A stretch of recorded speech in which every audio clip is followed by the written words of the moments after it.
today has been a very interesting morning, I guess. I woke up at like 5:45, which is, well, I don't have an alarm, so I wake up when I wake up, but sometimes I feel like I wake up because I feel anxious, and anxiety is definitely what I felt this morning when I got up, which I dealt with. But I think it's just a testament. I always used to think that I wake up with anxiety and I get anxious when I wake up, but I guess what I've learned is that the way that you wake up actually starts the night before, and especially this is true when it comes to anxiety. If you feel anxiety in the morning, it's probably because you felt anxious or you felt stressed before you went to bed. And despite doing a calming routine, despite, on paper doing all the right things, I still woke up anxious. So I have to ask myself why. Well, I guess it's because I didn't address it. I just got a dog poop. Come on. I didn't address the stress that I was feeling. And I think no real fault of my girlfriend's, but we'd been away for a week, so she came back, and I guess whilst I'm in this period of like doing a dopamine detox, or a soft version of, but leaning more into it now, I'm creating this void, this empty space, and I've had this luxury almost of spending time alone for a week where there's been peace and quiet. It's just been me and my thoughts mostly. Like, I wouldn't interact with other humans unless I took Nisa out for a wee, or if I popped to the shops or something like that, which of course was briefly. So she came back, and then she was telling me how her holiday went, and then there was other stuff, and then we were talking about work, and it was just like a sensory overload. I was like, oh my god, like this is a lot. And I got snappy with her, and she even said it to me. She's like, oh, I've only been back a day. And I was like, yeah, no, you're right, you're sorry. Like, I tried to make an excuse for me being that way. I was like, oh, because, and I was like, no, you're right, I'm sorry, I apologize. But I guess just reflecting on, why am I being snappy? Like, why are these things that she's doing frustrating me, or why am I kind of lashing out? And I was like, yeah, because your space is, you always feel like your space is being invaded. And I realized that, I actually really need space at the minute. I need to not fully be alone, but I definitely need to recognize and honor that I need some space alone. And yeah, that's just been a whole thing. But I woke up this morning, I've actually shortened my rising ritual, my morning routine, if you will. I like to call it rising ritual because, habits formed over time create rituals, and rituals are so much better than habits because it becomes your identity that way rather than something that you have to do. But anyway, so yeah, I woke up, I did my shit, and obviously it was a lot earlier than I usually wake up. So I was like, oh shit, what do I like do now? Because I'm not gonna have breakfast till 8 and it's only 6. So I was like, well, you know what, let's make yourself a cacao, take a little microdose, and just crack on with the work that you've set out to do today. Do the first task, and this way you're kind of ahead of the day before it's even begun. So I sat there, earphones in, playing some binaural beats in my eardrums, and I started writing, and I was like, this is actually really pleasant. It was still dark outside. I had like the neon lights in our creation station / office, we call it creation station, and I was just like, I felt like I was in this little bubble almost of like me time, and I really enjoyed actually working in that space of knowing that I won't be disturbed. It's just me and the laptop and myself. And then after that I was like, okay, I only worked for an hour, and I was like, all right, it's time to take Nisa for her first wee. So here we are, walking about. She's being fucking so naughty. Literally, we usually let her off lead, but I walked through the park which is near us, and I've turned around and she's eating poop. So come on, Nisa, this way, come on. So we stopped that. Come on. And now she's on the lead, so she's lost full privileges. I'm gonna pick you up because you're being annoying. Here she is. So yeah, and then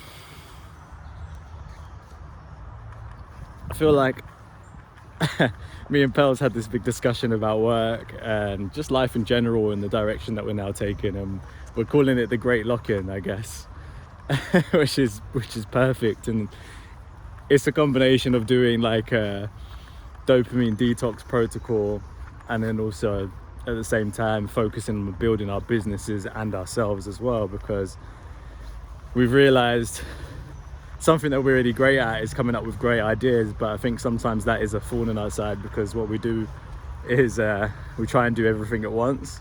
And as much as we try and tell ourselves that we're not doing everything at once, we have been. And a couple of months ago we took a break and everything caught up with us, and we was like, oh shit, we're burnt out.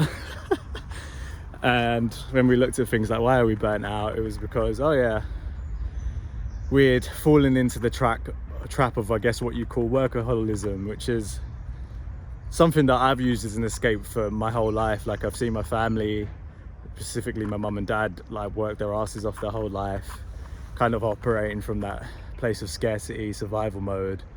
And that was normal to me. Like, I'm not afraid of hard work because of it, which I'm really grateful for them embedding that into me. But at the same time, there is now this part of me that does hard work for hard work's sake, when there is a much more efficient way to doing work that doesn't require you to be overexerting yourself, giving you everything at the, you know, detriment to your health, to your relationships, to your inner peace, to your sanity.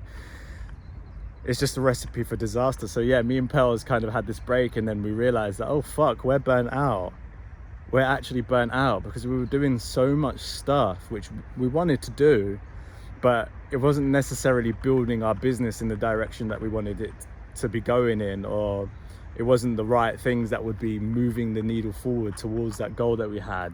And we realized, one, it's because we got too much goals, and two, because yeah, we've got too much, we're doing too much stuff. And I can only speak for myself, but for me, I realized that, oh, the reason that I've got so much on my plate is because I'm avoiding my feelings once again.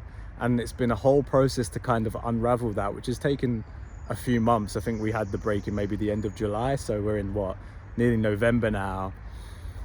And then I've just had to be kind of dissecting these things that I've been doing, and why was I working too hard, but not really paying attention to other vices that I had. So like, I used to be, for, I guess, you know, if we want to be straight up, is I used to be addicted to weed. I used to smoke weed every day from a very young age in my teens. Stopped for a bit, started again, and it's just been an on and off thing. And recently, I think we stopped smoking for like a year, maybe a year and a half, which is a long time in my book for my record of smoking weed. But then we started again, but we started back very balanced, like it would be like once or twice a week. But then a few life things happened, and then all of a sudden I realized that I was smoking every day, and that became like a crutch as well. So not only was I overworking, I was also smoking weed every day, you know, spending a lot of time distracting myself with YouTube and la la la la. So now it's like come full circle where I've stopped doing those things, and the void that's being filled is all the thoughts, all the feelings, all the emotions, all the shit that I was suppressing is now coming up. And it's like, I'm finding that I'm walking around, for example, and I'm clenching my jaw for no reason. But me knowing what I know about nervous system regulation, all this stuff, it's like, oh, but that is a signal your body is under stress. And it's like, oh, but nothing's stressing me out right now. And it's like, unprocessed emotions. These are the things I've been running away from. So now I'm in this real sticky place of like trying to feel that stuff whilst trying to embody a version of me that shows up. And it's one of the reasons that I'm doing this, to be honest. I don't even know if I intend to post this or if people are even going to see it. It's really just a daily diary of my thoughts to get out of my head, because I realize that when I keep everything in and bottled up, that's when it becomes something. And I think, you know what, if I do post this stuff and people see it and it helps them, then so be it. That's a fucking blessing. But more so, it takes pressure off myself, because I think something with the whole social media thing that kind of fell into was like, having to perform, having to create stuff for other people, and having to show up in a way that wasn't particularly me, or wasn't particularly aligned with how I wanted to kind of share. And I actually am now flipping that, and I'm like, I just want to use social media as my form of creative expression, or just expression, full stop, whatever comes to mind, whether that be sharing my thoughts, opinions, what I'm up to, stuff I'm creating. You know, from time to time, maybe I will make curated content, because I do enjoy that process too. It is a lot of fun. But yeah, I'm realizing how much we all run away from our problems, and how much we are scared to feel. And just in the act of beginning to start that process of feeling, you start to feel lighter. You do start to feel more yourself. Like yesterday, we said hello to like 4 random people. One guy, when we was walking Nisa in the park, we said hello to him, you're right, speaking to Nisa, like speaking about Nisa for a bit. And then my arm is getting sore, I'm gonna change hands. And then he walked off, and then he turned around and was like, wait a minute. He was like, listen to this. And he just started reeling off cheese jokes, and we loved it. And I realized, like, in that moment, after like the 5th joke, I was like, that would never have happened if we weren't open to speaking to him. And then sometimes the way that I've been feeling, especially when I'm high, is that I don't speak to people. Like, I don't want to speak to people. It's like, oh God, there's people there, avoid. But now that I'm feeling myself again, I realize that, oh, I actually enjoy interacting with people. Like, I get that from my mum. I'm a very bubbly, very like social, extroverted kind of character. In the past, I've leaned into that too much, and I realized that, although I am an extrovert, I fucking love my personal space. And then if I don't honor that, then the socialism does not happen either, because I just burn out. But anyways, so we had this really wholesome interaction with this well-aged gentleman. And then we walk around the park and we bump into him again. And then at this point, I was like, wait, I'm going to say to him, we were talking to my girlfriend, I was like, I'm going to say to him the joke that, the nacho cheese joke. So I was like, hey, what do you call cheese that isn't yours? And he was like, I don't know. And I was like, you don't know this one? Like, I was actually genuinely surprised. And then I was like, nacho cheese. And he laughed, and we walked off, and that was the end of it. Then after a minute, I was like, he probably did know that one, but he was just playing it along. And Pell was just like, yeah, I feel like it's good etiquette to not reveal the joke, and even if you know it. I was like, yeah, true. But just like something so simple makes you feel so human. And I feel like the way that society is, especially living as a millennial, is that we were in this place before technology took over the world.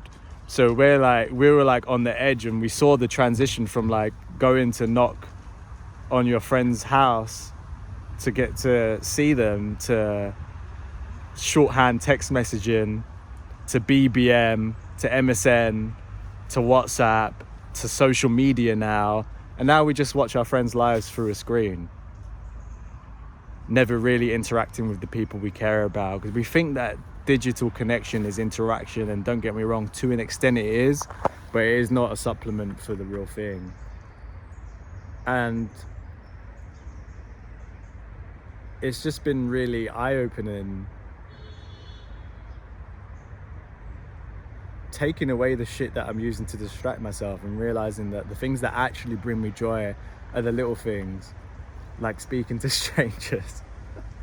So I'm going to keep doing that, and there's a message to my future self that is going to watch this video back, and maybe this will help you too. Make sure that you do something that you enjoy doing every day, and have it as a non-negotiable. Life starts becoming fun when you make time for fun things. You see, you can't wait for fun things to happen. We have to create those moments ourselves. And it's in being open to it happening that you'll be surprised when you can just be laughing your head off with a stranger who 2 minutes ago, when they said hello to you, you thought, this could go either one way. It's going to be a weirdo, or it's going to be a normal conversation. So yeah, thank you for listening.